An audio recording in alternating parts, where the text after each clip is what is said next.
A report went viral last week that rattled financial markets. The Centrini research report, called the 2028 Global Intelligence Crisis, reads like a postmortem from the future, looking back from 2028 at how AI triggered an economic collapse. Here's the thesis. As AI agents replace white collar work, companies cut staff, margins look great short term, but the consumer base craters. Machines don't buy mortgages or vacations, and so stocks like Uber, DoorDash, and MasterCard get sold off on the back of it. It's just one of many compelling doom narratives about the future, and I get why it's spread. There's something satisfying about a clean story where technology eats itself. But I think it's wrong, or at least dangerously incomplete. And so does Eric Seufert. Eric is the person behind Mobile Dev Memo, one of the sharpest analysts covering the digital advertising economy. And in direct response to the Centrini report, he just launched a new podcast series called The Prosperous Society, where he makes what he calls an AI bull thesis for the digital economy. Here's the setup. AI makes it dramatically cheaper to build things, but it doesn't make it any easier to get those things in front of consumers. In fact, it makes that harder because now there's more stuff competing for the same finite pool of human attention. That alone should be ringing alarm bells for retail media professionals, because what Eric is describing at the macro level is exactly what's playing out in our industry. Retailers built their media businesses on the assumption that they controlled the discovery layer, that consumers would come to their websites, search for products, and encounter ads along the way. AI-enabled shopping threatens that assumption by intercepting discovery upstream. But there's more to Eric's argument. He doesn't just say distribution matters more.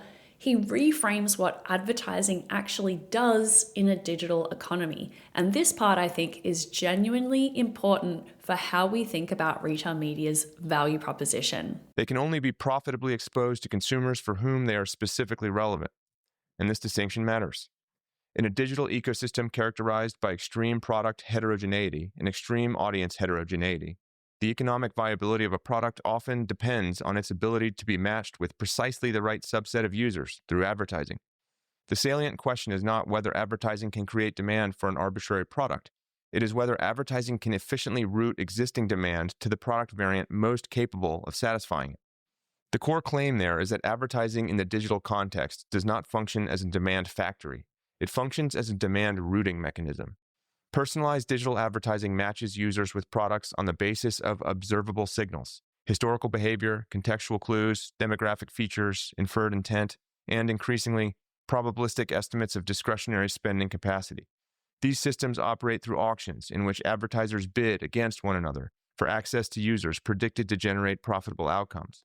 The mechanism is not persuasion at scale, but selection at scale, and it's optimized at the granularity of a specific user and not, as in the era of the affluent society, at large geographic regions or sweeping demographic profiles.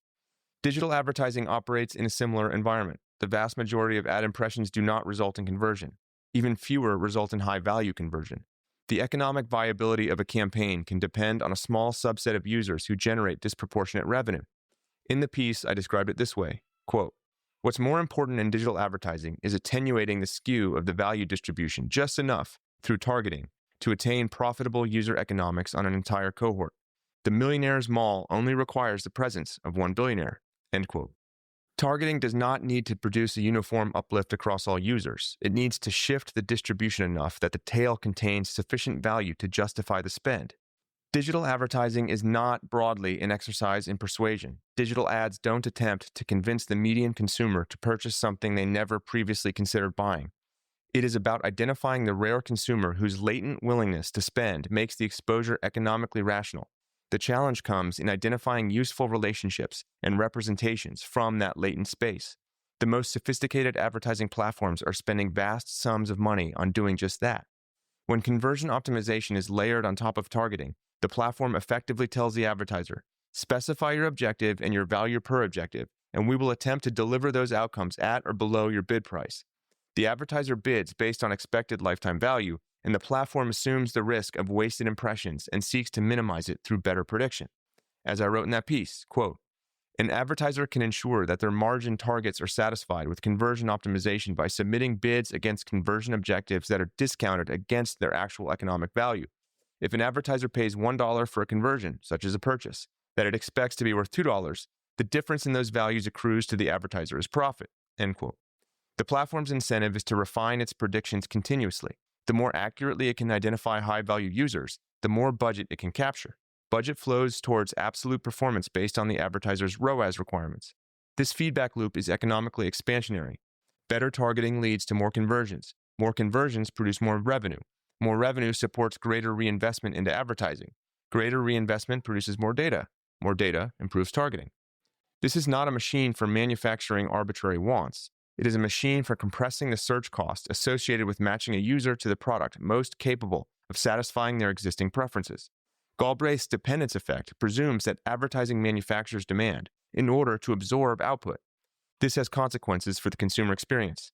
First, ads become more relevant. A relevant ad is less intrusive. It aligns with existing interests. It reduces the cognitive friction associated with irrelevant exposure. In a world where ad inventory is finite and user attention is scarce, relevance reduces annoyance and product distraction. Second, personalization should improve monetization efficiency. If a platform can reliably deliver conversions at or below a profitable threshold, advertisers are willing to scale spend. That spend supports product development. It supports experimentation. It supports distribution at zero marginal price to the consumer.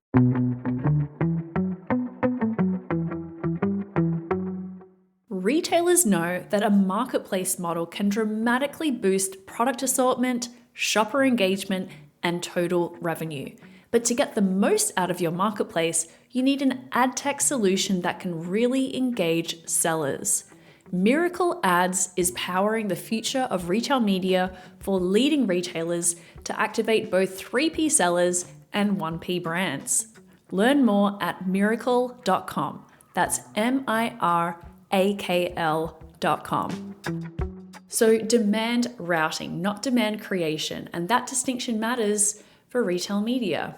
There is a conventional narrative that suggests that all ads are annoying and erode trust, but Eric's framework suggests a different diagnosis. The problem isn't that ads exist, it's when the routing is bad. When a sponsored product ad matches what you're already looking for, it's not an interruption, it's efficient demand routing. When it doesn't match, it is annoying, it is noise. Now, here's where Eric brings it all together and directly addresses the question of whether AI agents will kill advertising, which is the question I certainly hear the most. If AI is deflationary for production, it is inflationary for distribution. That framing can sound paradoxical at first. When we talk about generative AI, we tend to focus on the reduction in marginal production cost. Code generation becomes cheaper. Ad creative production becomes cheaper. Iteration becomes cheaper. Entire product surfaces can be scaffolded and deployed with dramatically less capital than even a few years ago. But trivially, when production becomes cheaper, more things get produced. When more things get produced, more firms compete for the same pool of human attention. And when more firms compete for a resource that does not scale, which human attention doesn't, the price of accessing that resource rises.